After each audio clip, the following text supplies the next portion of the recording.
Today's episode is about one of the hardest things to do, at least for me, and one of the most important if you want to grow. Learning to take feedback without needing it to feel good. And without the need to get defensive. It's tough. We're going to talk about why tone doesn't matter in the delivery of the feedback nearly as much as you think, how to spot the signal through the noise, which is just a repeating theme for me, and how I've had to relearn this the hard way over and over again. Let's get into it. Welcome to the Impactful Engineer Project.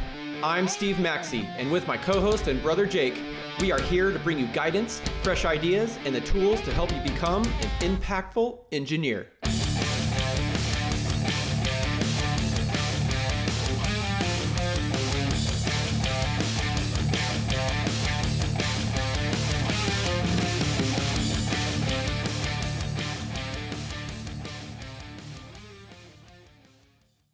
If you're filtering every tough truth through tone, you're not being thoughtful.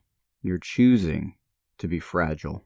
We've been sold this idea that feedback should be wrapped in warmth, buffered with compliments, the compliment sandwich, which we all see coming a mile away, and tailored to our emotional comfort, which basically means avoiding truths, and when truths are actually what is needed, we avoid them. Which basically means avoiding truths when truths are exactly what's needed. Here's the problem with that. The world doesn't always deliver truth in a gift bag. And more importantly, your growth doesn't give a damn about how the other person delivers it. You exclude yourself from growth when you get too choosy about how it shows up. And yes, for those who've had truly toxic encounters, there are people and situations worth walking away from. But here's the kicker. That two-way street, it actually starts with you, not them. Growth only cares whether you got the message. I used to get so angry when people delivered short, blunt feedback that felt laced with personal attack. I'm still vulnerable to it under certain conditions. It's one of my biggest weaknesses, but I've improved massively over the years. I've reframed it. These days, professionally, I can hang with the most brutal feedback. Doesn't mean I like it. I still get frustrated, visibly sometimes, but now I'll say that out loud to the person. Pause, reset, and make it clear I'm ready to keep going. I'm open even if I'm not comfortable. That's a hell of a lot different than old Jake 10 years ago. Back then, I'd shut down. I wouldn't ask for clarity or context. I wouldn't stay curious. I'd get pissed off, say, "You got it," or something similar, and then move on, without actually getting it. And worse, I didn't care whether I improved or not. And that is the real danger. So let's keep it simple in this episode. Here's the faulty model. Here's the thing that'll get you in trouble. We believe feedback must feel right to be right. Here's reality. You must learn to separate signal from noise. Tone is the noise, insight is the signal. Your job as an engineer, and as a person really, is to tune your receiver so you can extract the value, even from a message wrapped in sandpaper. Because here's the twist most people miss. Nice isn't the same as useful. A kind voice with no clarity won't get you anywhere. And there's this whole thing about kind versus nice that I've been hearing, which is great. Kind being basically delivering the brutal truth to you so that you improve. Nice being, we're going to coddle you, not tell you about this brick wall you're about to run into, and then just let it happen. I think that's great. I think that's cool. I think it fits in this episode, which is why I brought it up. But let's keep going. So this polite silence doesn't make you sharper. So the people not telling you, your colleagues, your boss, your friends, your spouse, your kids, them not telling you what's up is not making you any better. If you want growth, you should be searching for the truth. So no matter the package it comes in. This is really hard to do, guys. Nice might keep you comfortable, but the truth is what makes you better. And I know no one that believes this more than Steve Flanagan. And if you want to hear it from him, I would reach out to him on LinkedIn. And I would also listen to the episode. I can't remember. It might be 50, 55, something like that. Listen to that episode. It's really good. Delivering truth. So in life isn't always nice. We know that. But it's always trying to teach us something if we're ready to accept it, if we're ready to hear it. And like I said before, it's this is still my biggest struggle. It's my biggest personal struggle too. I've reflected on it more times than I can count, and I know it's important for me to do that, and that's why over the years I've been able to improve this so much, taking the actual time to reflect on it and figure out why the hell am I so stubborn and resistant. So in this episode, it's not just for you, it's for me. The more I talk about it, the more I can remind myself how important this is and why it matters. If you're wired anything like I am, maybe it'll help you too. I'm better than I was, and that's the whole point. So I'm getting better at seeking the feedback and receiving it without being defensive and without trying so desperately to defend the current position that I hold without evidence. And I'll say it again, because I think that's the biggest unlock for me.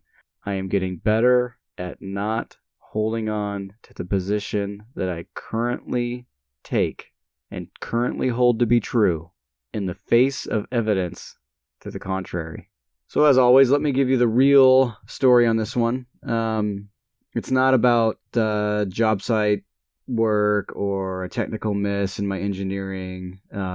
This is a personal one. Years ago, I was known as a loud and preachy engineer for a long time. Not on purpose, not trying to, be pain in the ass or be condescending or look down on anyone.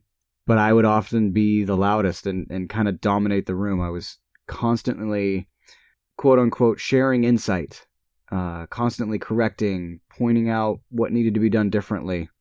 And from my view, I really thought I was helping. And finally, I chose to listen. Finally, someone had the guts to just call me out on my shit. And when I got that feedback, I had done work on myself and was ready to receive it, not perfectly, but well. So when I got the feedback that I was perceived as someone who was all about himself, all about his way only, I took it pretty hard. But what was great about that interaction is I didn't go into excuse mode. I didn't try to justify my current position. And my current position being that they just need to hear what I have to say, and if we would just do it, it would be different.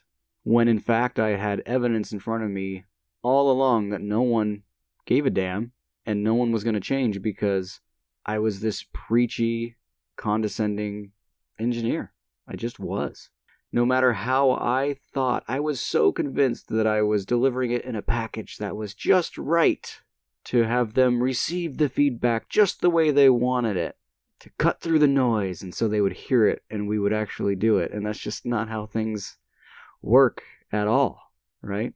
Kind of the point of this episode, which is why if you can be the receiver of such information in such a way and be able to pick out the truths and engage with those truths and be curious and figure out what you can do to change, man, that you will stand out amongst your peers. Because like I experienced, this is kind of a side tangent, but I think it's very important.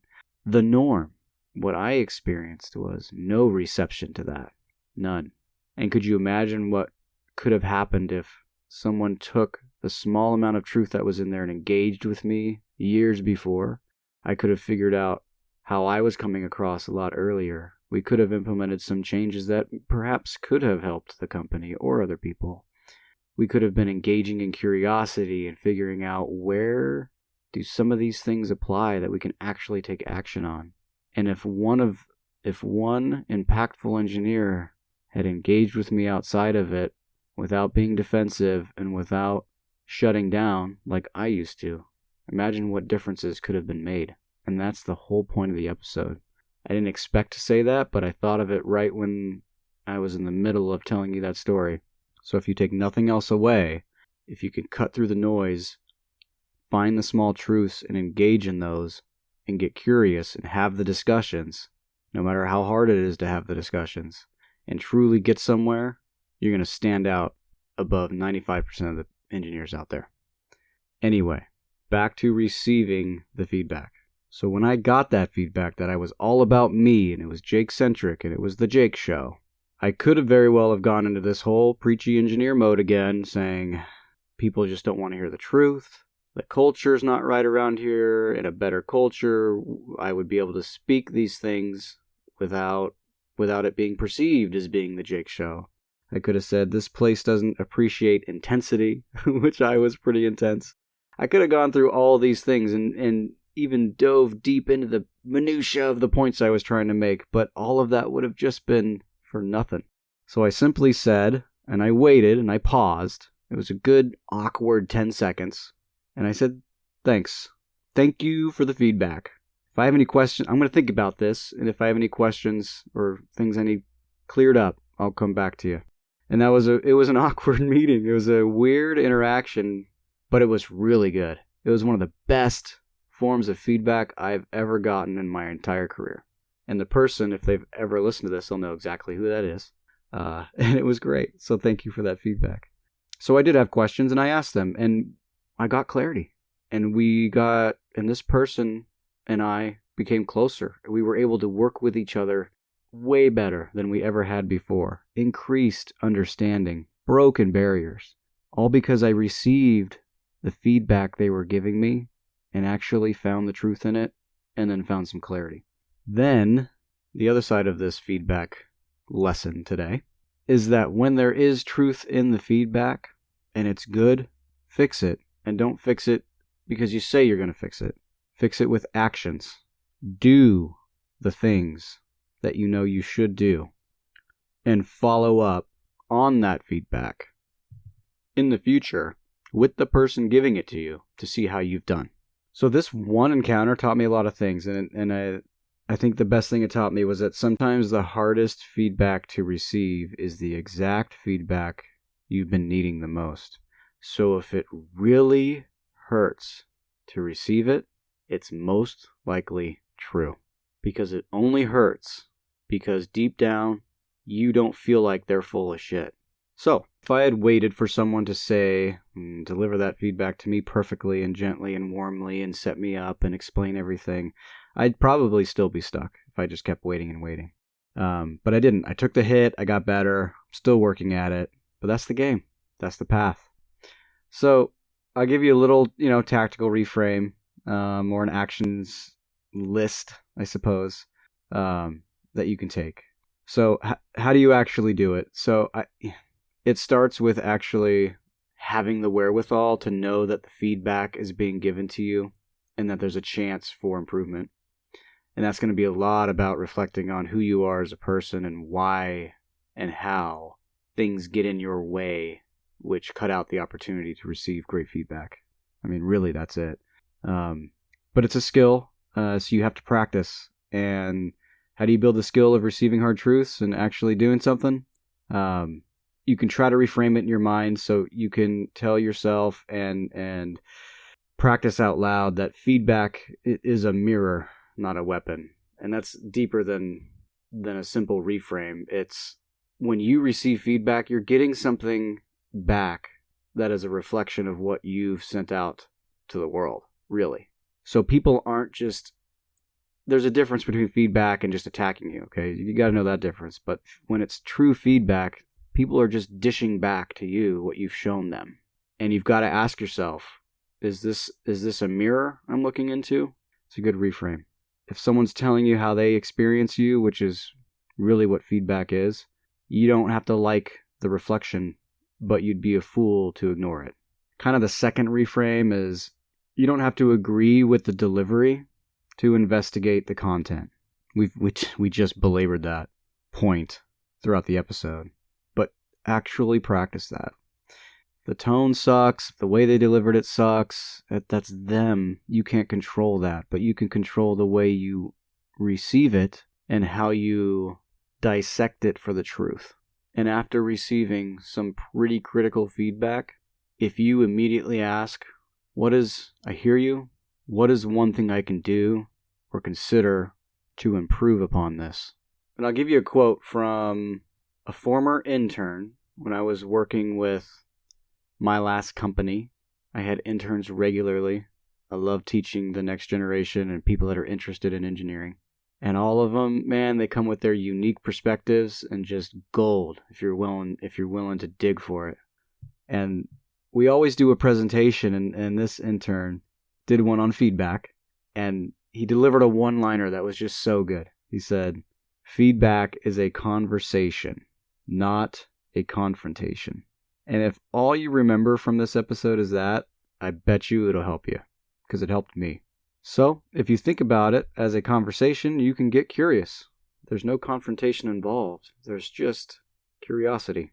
So, when you get feedback and it stings, the sting is the indicator that this might be something really worth digging into.